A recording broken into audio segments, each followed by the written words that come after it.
Learn to draw a library pigeon. You'll need paper, a pencil, a rubber and a pen for later. This will go fast, so pause as much as you like. Start by drawing a diagonal line, but notice its position on the page. Then a small line further down, central to your first line. Join them up with a smooth curve. Add another curve to create a semicircle for the body. A small curve to mark the top of the head.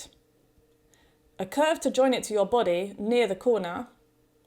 Then a line to finish your pigeon's head and neck. A dot to help you start your beak. And another further down. A hooked curve for your beak. A small curve for the bottom. And a curve in between.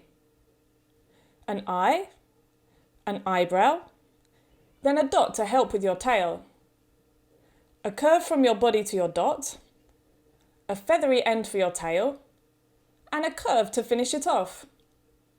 Some extra tail feathers at the top. 2 lines down for the first leg.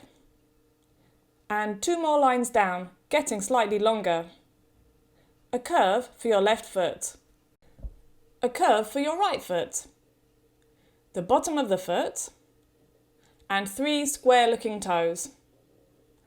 Draw in the visible toes for the other foot. Now build up your wing in stages. You can add some books for your pigeon to stand on, or anything you like. Now you can draw over your pigeon in pen, but only draw the lines that you need. Then rub out your pencil lines carefully and you're finished. Unless you want to add some colour. Thanks for drawing with us, and look out for our other videos. Please share your drawings with the hashtag #MarvellousMondayMaking.